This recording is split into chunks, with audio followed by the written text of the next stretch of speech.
à tous, voici une vidéo sur les solides pour le niveau 5e. Alors, normalement, vous avez déjà vu des formules de solides en 6e.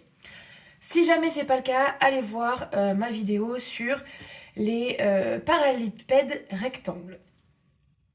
Donc, en 6e, vous avez vu un chapitre complet sur les aires. J'ai remis les aires là. L'aire du carré, l'aire du rectangle, l'aire du triangle. Vous avez vu aussi l'aire du parallélogramme, qui est juste l'aire du triangle sans le sur 2. Voilà, l'aire du parallélogramme, c'est la même en fait que l'aire du rectangle. Hein. C'est base fois hauteur, quoi. D'accord ? C'est juste que votre parallélogramme, il aura cette tête-là, et que vous prenez bien la même hauteur que elle là.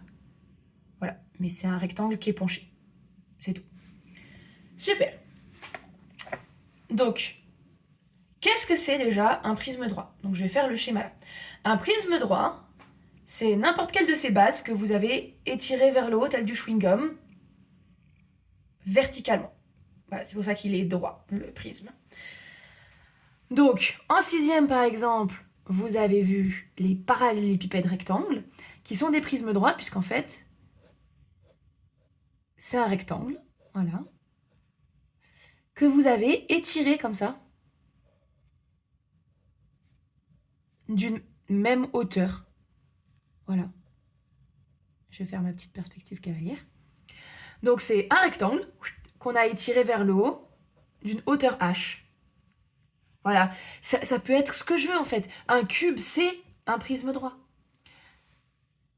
Mais je peux avoir des bases aussi. Donc en 6e, vous avez vu le cube et le pavé droit, ou parallélépipède rectangle. La formule, c'était l'aire de la base fois la hauteur. Donc c'était, par exemple ici, j'ai un rectangle, j'ai dit en base, donc L, grand L fois petit l fois la hauteur. Le volume d'un cube, c'était côté, puisque la hauteur, c'était le côté, donc c'est au cube. Bon, vous avez compris le principe. Si jamais maintenant, la petite nouveauté en 5e, c'est que je vous mets un triangle.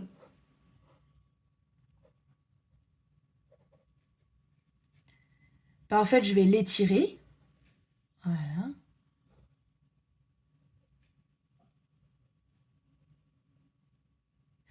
Je vais étirer d'une hauteur h. Bon, bah, c'est le même principe. Le volume de ce prisme droit, c'est l'aire de la base fois la hauteur. La formule, c'est l'aire de la base fois la hauteur. Voilà. Et alors, pourquoi j'ai mis ça au milieu de prisme et cylindre ? Parce que le volume d'un cylindre, c'est l'aire de la base fois la hauteur. Un cylindre, c'est la même chose qu'un prisme droit, sauf que la base est un cercle. Voilà, c'est tout simple. Voilà. Donc là, je retrouve mon rayon. Là, j'ai ma hauteur h. Et donc, c'est le volume de ce cylindre, c'est l'aire de la base fois h. Donc, pi fois r fois la hauteur. Pavé droit, ou parallélépipède rectangle, c'est la même chose. Ça va être L fois, petit l fois grand L, donc largeur fois longueur fois hauteur. Pour une aire qui est carrée, mais qui n'est pas forcément un cube, juste un pavé droit qui a une aire carrée, ça va être côté fois hauteur. Si c'est un cube parfait, c'est côté, donc côté au cube.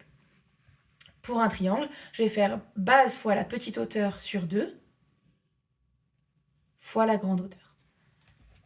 Pour un cercle, pi fois rayon fois la hauteur. Voilà, c'est tout ce que vous devez voir dans ce chapitre-là. Hein. La dernière chose que je vais vous montrer, c'est le patron du cylindre, parce qu'il est un peu intéressant. En fait, le patron d'un cylindre, c'est quoi ? C'est deux ronds, comme ça, sur lequel on vient enrouler une bande de papier rectangulaire. Voilà, c'est le même cercle, c'est juste que moi... j'ai pas fait le même cercle parce que j'ai un peu du mal, mais c'est le même cercle. Attendez, je vais essayer de refaire ça mieux. Hop. Voilà, on va dire que là, c'est le même cercle. Voilà. Ça, c'est la même chose.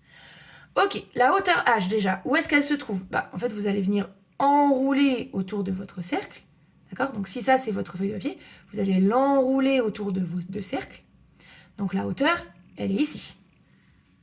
C'est ça votre hauteur H. D'accord? Vous allez l'enrouler comme ça. Et alors si je l'enroule autour du cercle, la longueur là, combien est-ce qu'elle vaut? Je répète, je pars de là. Et je vais enrouler cette bande de papier autour du cercle. Si je l'enroule autour, la longueur, c'est le périmètre du cercle. 2 fois pi fois r. Donc si on vous demande de faire le patron, très souvent, ce qui nous intéresse, c'est de savoir si vous avez compris ce que c'est la longueur là. Vous placez r correctement, vous placez h correctement, et la longueur de votre bande, c'est forcément le périmètre de votre cercle, de votre base. Donc 2 fois pi fois r. Et c'est tout ce qu'il faut savoir pour ce chapitre.